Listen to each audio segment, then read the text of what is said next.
गेले भारताला स्वातंत्र्य मिळून गेली 80 वर्ष झाले, पण भारतातल्या आणि पर्यायाने महाराष्ट्रातल्या शाळांची दुरावस्था त्या ठिकाणी आपल्याला पाहावयास मिळते। गेल्या 80 वर्षात शाळांमध्ये मोठ्या प्रमाणावर सुधारणा झाली पाहिजे होती, इन्फ्रास्ट्रक्चरमध्ये सुधारणा झाली पाहिजे होती, तसेच शाळेकडे जाणाऱ्या रस्त्यांची सुधारणा झाली पाहिजे होती, अनेक इन्फ्रास्ट्रक्चरच्या गोष्टींमध्ये सुधारणा झाली पाहिजे होती, मिड डे मीलमध्ये सुधारणा झाली पाहिजे होती, गणवेशामध्ये सुधारणा झाली पाहिजे होती, पण असं होताना दिसत नाहीये। आणि त्याच्याचसाठी सीजेपी कन्व्हेनर अभिजितजी दिपके यांच्या माध्यमातून 15 ऑगस्ट रोजी स्कूल ठीक करो कॅम्पेन त्या ठिकाणी लॉन्च करण्यात आलं आणि त्याच्या माध्यमातून कॉक्रोच जनता पार्टीचे कार्यकर्ते संपूर्ण भारतभर सरकारी शाळांमध्ये जाऊन त्या ठिकाणी ऑडिटचं काम करत आहेत आणि त्या माध्यमातून शाळांमधल्या त्रुटी समोर येत आहेत। अशा वेळी आज आम्ही महाराष्ट्र राज्याचे शिक्षण मंत्री श्री दादा भुसेजी यांच्याकडे आलो होतो। त्यांच्यासमोर आम्ही काही प्रमुख मागण्या ठेवल्या आहेत। त्या मागण्यांपैकी एक मागणी अशी की एक राज्याचे शिक्षण मंत्री यांची समिती आणि कॉक्रोच जनता पार्टीची एक समिती ही त्या ठिकाणी तयार करण्यात यावी, ज्याच्या माध्यमातून राज्याच्या शिक्षण विभागाशी आमचा एक चांगला समन्वय त्या ठिकाणी राहील। दुसरी मागणी अशी होती की त्यांनी राज्यातील तालुकानिहाय, जिल्हानिहाय आणि शहर पातळीवर शिक्षण अधिकाऱ्यांना त्या ठिकाणी त्यांनी निर्देश द्यावेत की या कॉक्रोच जनता पार्टीच्या स्कूल ठीक करो आंदोलनाला आपण सहकार्य करावे। शिक्षण मंत्र्यांकडून याच्याविषयी पॉझिटिव्ह रिस्पॉन्स आलाय।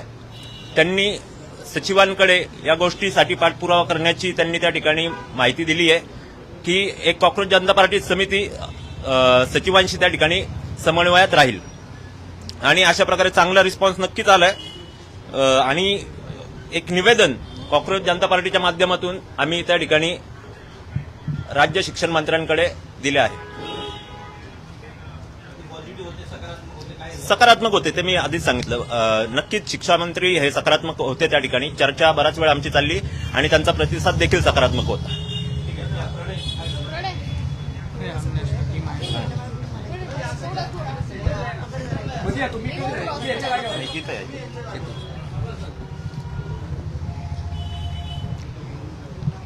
आज कॉक्रोच जनता पार्टीच्या वतीने आम्ही सर्व डेलिगेशन शिक्षण मंत्री श्री दादा भुसे यांना भेटण्यासाठी आलो होतो आणि त्यांच्यासमोर काही प्रमुख मागण्या ठेवल्या, ज्याच्यामधली प्रमुख मागणी ही होती की जे अधिकाऱ्यांकडून रेजिस्टन्स फेस केला जातोय ग्राउंड लेवलला, की त्यांच्याकडून माहिती देण्यात किंवा शाळेला टाळे ठोकून आणि गायब होतात किंवा कोणी व्हिडिओ फोन बंद करून बसतो, तर यासंबंधी शिक्षण मंत्र्यांकडून त्यांना डायरेक्शन दिलं जावं की जे काही सहकार्य लागेल, शेवटी शिक्षण मंत्री असू द्या किंवा सीजेपी असू द्या, सगळ्यांचं एकच उद्दिष्ट आहे की शाळा ज्या आहेत त्यांची परिस्थिती सुधारली पाहिजे, ज्या बेसिक मूलभूत गरजा ज्या आहेत त्या विद्यार्थ्यांना चांगल्या प्रकारे भेटल्या पाहिजे, हे एकमेक उद्दिष्ट आपण सर्व घेऊन चाललेलो आहेत आणि त्याच्यामध्ये कुठेही माहिती लपवणं किंवा असा प्रकार व्हायला नको।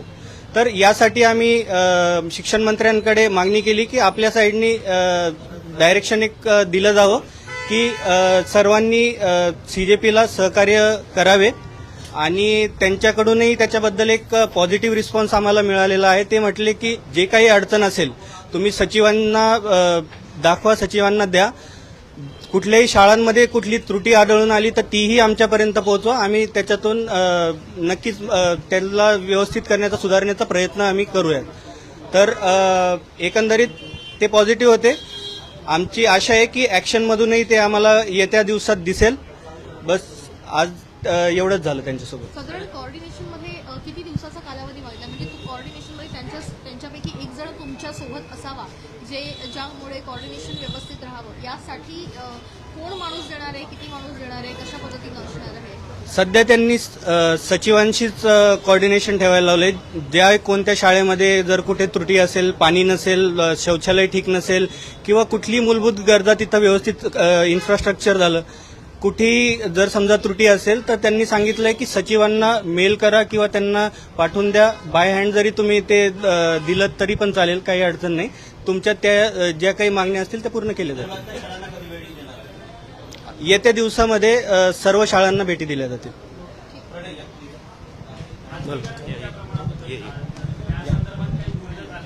एवढं होत आहे खाज कोणत्या मीडियाचे खाजगीकरणावर स्पेशली असं बोलणं झालं नाहीये, बट येत्या काळात त्याच्यावरही पुढे हे करूयात, रिक्वेस्ट ठेवूयात. आम्ही बघूयात पुढे कसं होतं.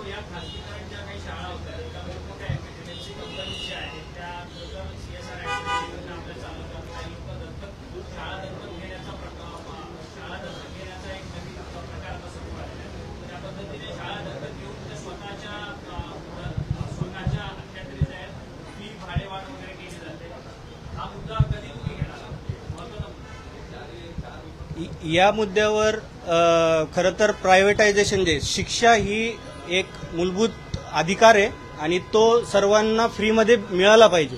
त्याच्यावर कुठल्याही प्रकारचा बिझनेस व्हायला नाही पाहिजे, हे सीजेपीचं एक ठाम मत आहे. आणि जे तुम्ही म्हटलात की बऱ्याचशा कंपनी CSR फंडमधून शाळा ठीक करतायत, तर शाळा ठीक करता ही चांगलीच गोष्ट आहे. जर शाळा ठीक करतायत, जर जिल्हा परिषदच्या शाळा ठीक करतायत, हे काम शासनाचं आहे, सरकारचं आहे की शाळा ठीक झाल्या पाहिजे. पण जर स्वतःहून पुढे येऊन कुणी जर हे इनिशिएटिव्ह घेतंय तर त्याचंही अप्रिशिएशनच आहे. ठीक आहे, थँक्यू.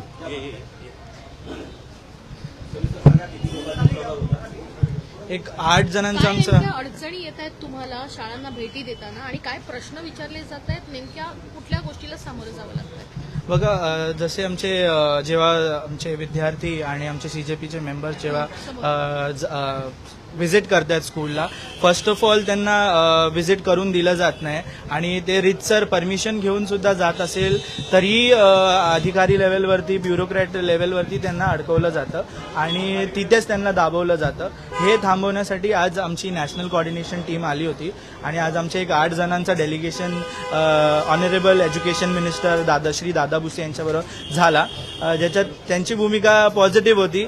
बट आमचं एवढंच मागणं होतं की there should be a coordination, तर तसंच त्यांनी त्यांच्या सचिवांना अपॉइंट केलेलं आहे. साधारण किती शाळांना आतापर्यंत भेटी दिल्या असतील आणि काही पॉलिटिकल दबाव तुम्हाला जाणवतोय का जेव्हा तुम्ही भेटी देतात तेव्हा वरून काही रिस्ट्रिक्शन येतं? हा, नक्कीच. बरेच महाराष्ट्रभर बरेच शाळांना व्हिजिट केलेलं आहे आणि तुम्ही सोशल मीडियाच्या माध्यमातून बघतच असेल की काय परिस्थिती सध्या आहे. ठीक आहे. थँक्यू. थँक्यू.